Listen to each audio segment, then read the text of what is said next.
ہمارے لیے آج کی تلاوت ملوک کی دوسری کتاب، اس کا 5واں باب، پہلی 15 آیات۔ اور نعمان آرام کے بادشاہ لشکر کا سپہ سالار اپنے آقا کے نزدیک بڑا آدمی اور اس کے سامنے عزت دار تھا، کیونکہ اس کے وسیلہ سے خداوند نے آرام کو رہائی دی تھی، اور وہ بڑا بہادر آدمی تھا، مگر اسے کوڑ تھا، اور آرامی گروہ نکلے تھے اور اسرائیل کے ملک سے ایک چھوٹی لڑکی کو اسیر کر کے لائے تھے، تو وہ نعمان کی بیوی کی خدمت کرتی تھی۔ ایک روز اس نے اپنے اکانی سے کہا کہ کاش میرا آقا اس نبی کے سامنے ہوتا جو سامرا میں ہے، کیونکہ وہ اسے اس کے کوڑ سے شفا دیتا۔ تب اس نے جا کر اپنے مالک سے بات کی اور کہا کہ وہ چھوٹی لڑکی جو اسرائیل کے ملک کی ہے یوں یوں کہتی ہے۔ تو آرام کے بادشاہ نے اس سے کہا، تو جا اور میں اسرائیل کے بادشاہ کو خط بھیجتا ہوں۔ چنانچہ وہ روانہ ہوا، اور اس نے اپنے ساتھ 20 قنطار چاندی اور 6000 مسکال سونا اور کپڑوں کے 10 جوڑے لیے، اور وہ شاہ اسرائیل کے پاس خط لایا، جس میں لکھا تھا کہ جب میرا یہ خط تجھے پہنچے تو تجھے معلوم ہو کہ میں نے اپنے خادم نعمان کو تیرے پاس بھیجا ہے، تاکہ تو اسے اس کے کوڑ سے شفا دے۔ جب اسرائیل کے بادشاہ نے خط پڑھا تو اپنے کپڑے پھاڑے اور کہا، کیا میں خدا ہوں کہ ماروں اور جلاؤں، کہ اس نے اسے میرے پاس بھیجا کہ میں اس آدمی کو اس کے کوڑ سے شفا دوں۔ سو تم جانو اور دیکھو کہ وہ میرے خلاف ہونے کے لیے بہانہ ڈھونڈتا ہے۔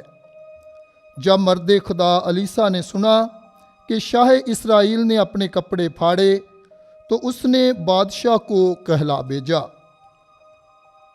تو نے اپنے کپڑے کیوں پھاڑے؟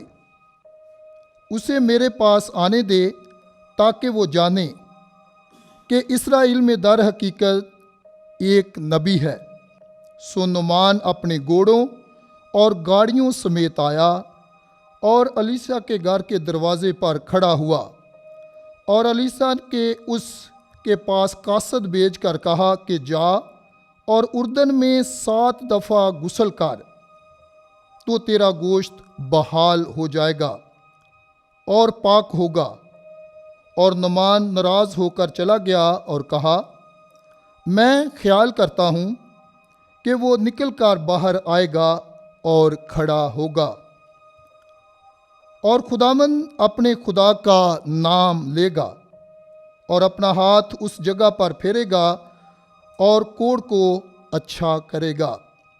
کیا دمشق کے دریا ابانا اور فرفر اسرائیل کی تمام ندیوں سے اچھے نہیں؟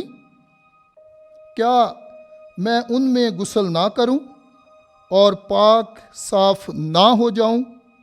اور وہ واپس ہو کر روانہ ہوا اور غصے میں تھا۔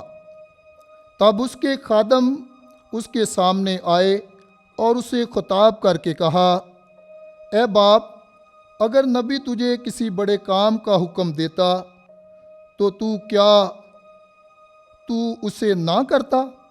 تو کتنا زیادہ جو اس نے تجھے کہا کہ غسل کر اور پاک صاف ہو جا۔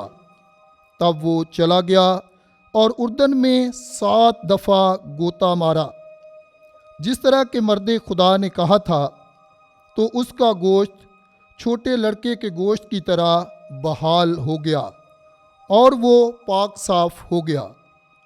اور وہ مرد خدا کے پاس ماں اپنے سب ہمراہیوں کے واپس آیا، اور آ کر اس کے سامنے کھڑا ہوا اور کہا کہ دیکھ، میں نے جان لیا کہ ساری دنیا میں کوئی خدا نہیں مگر اسرائیل میں، اور اب اپنے خادم کا تحفہ قبول کر۔ کلام مقدس کا پڑھا اور سنا جانا ہم سب کے لیے باعث برکت ہو۔ خدا کا شکر ہو۔